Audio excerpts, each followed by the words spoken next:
the nervous system can rewire. And so, yes, a person can go from being an insecure attachment style to a secure attachment style. They can. Dr. Aimie Apigian, MD, is a trauma healing expert with training in functional medicine, addiction medicine, neuroscience, attachment, and trauma therapy. Welcome to this episode of the Biology of Trauma podcast. I'm your host, Dr. Aimie. We're talking about attachment and adult attachment, exploring how our early experiences shaped the way we connect with others, even today, as an adult, and how we earn a secure attachment. Understanding attachment is crucial as it is deeply intertwined with our nervous system, which you will hear about in this episode. Rather than an interview, this episode is me teaching you the concept of attachment beyond the traditional boxes of attachment style. This episode is more about the dynamics of how our attachment formed and what I would call the spectrum of attachment trauma. The one question that I will answer for you in this episode is, as an adult with an insecure attachment, where do I start? We want to earn that secure attachment, and we need to know where to start. Here is what you will learn. What are attachment adaptive styles? One major adaptation in early life to inadequate regulation. The role of our autonomic nervous system in attachment. The body experience behind our attachment style. The limitations of certain modalities for the body experience of attachment, and the spectrum of attachment. What is that? The first step for earning a secure attachment as an adult, and how somatic and parts work can be used for adult attachment. And with that, it is time to talk about attachment. So when we talk about attachment, this is something that we understand. We can understand it through the lens of the nervous system. And given what we know about our nervous system now, wow, we have a totally different lens now that we can use rather than just making boxes and saying you have to fit into this box or this box or this box. And when we talk about the experiences that we go through, there's no boxes. Like there's nothing that is rigid about this. It is all about the felt experience that we have and our nervous system trying to figure out, how do I get through this? How do I survive this? And let me try this. Oh, that didn't work. Let me try this. And then it lands on something and it's like, okay, this is what I have come to the conclusion that it helps me survive. And so this is what I will continue to do. And then that pattern becomes the pattern of our nervous system, so that at the slight sound, at anything that reminds our brain and our nervous system of, oh, this feels familiar, it might go that way, then this is what we do. And it's not even at our conscious level anymore. So it becomes us, it becomes our personality without us even knowing that we were different before that was us. So attachment is one of those things that has been seen as relatively rigid. You're either this category or that category. And I will say that given the tools that we have for somatic work, for parts work, for addressing the biology, anything is changeable. The nervous system can rewire. And so, yes, a person can go from being an insecure attachment style to a secure attachment style. They can. No one is stuck in what has been their past, or else we wouldn't be doing this work, right? Then what's the point of us doing this work if we can't change this about ourselves? And so this is where I use the phrase, an earned secure attachment. Earned. Why is it earned? Because it is hard work, right? I may talk about, it being simple, but simple does not mean easy. Simple just means that it's clear what you need to do. You need to create a felt sense of safety for your body, first and foremost. Then you need to create a felt sense of containment and support for your body. Those are simple things, simple, clear, not easy. And that's why when I talk about someone having come out of their child with an insecure attachment, it is hard work to rewire that. So when you get to a place where you've got a secure attachment, that is earned. You have earned that. Hasn't been given to you.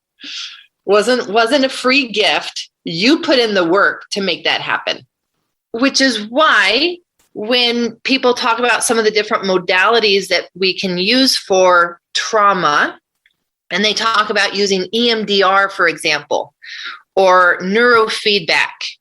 And when it comes to attachment, hey, sure, those can be helpful, but that is not going to actually rewire the nervous system in the body and how it reacts in a visceral way to relationships. It's not touching that part of the nervous system where this has been this has been wired so deeply into the fabric of your tissues that it's not something that you can control from your mind standpoint. It's something that you literally have to create a different felt experience in your body and change your biology around it. And it can be done. It's just earned because you're going to put in the work. So the different categories of the attachment styles, there's 4 that are recognized. And of course, one is the secure attachment. That is extremely rare these days. I would say that I have met two or three people in my life that I could honestly say, I actually think at the end of the day, they were wired from childhood to be truly secure in life. Wow. What must that be like? Because otherwise, after I get to know people for a while, I start to see some of their basic insecurities, right? And that's normal. There's nothing bad about having an insecure attachment. There is nothing bad about it, but we do need to understand it because if we want to change it, we need to understand where we're starting from. So that's why it's helpful. So a secure attachment is extremely rare in our society today. So then you have these other 3 categories. One would be, I should say insecure attachment is kind of broken up into 2 categories. I totally disagree with this because I think that there is secure and there is insecure. That's it. It manifests differently based on your specific experience and what your resources were at the time to adapt to your environment, but there's either secure or there's insecure. And then when we look at insecure, there's all different kinds of combinations. You don't have to fit into one of these boxes. So the boxes are an anxious, insecure attachment. And this is where a child will not be able to let go. It's like that crying child who always has to be carried. That's the image that comes to mind for an anxious, insecure attachment. And then we have avoidant, insecure attachment.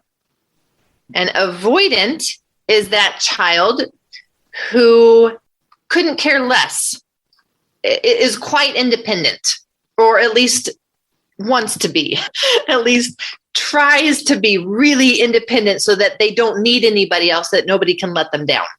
And then there's this category of disorganized insecure attachment, where they say that you go back and forth between the 2. I think everybody does to some degree, though.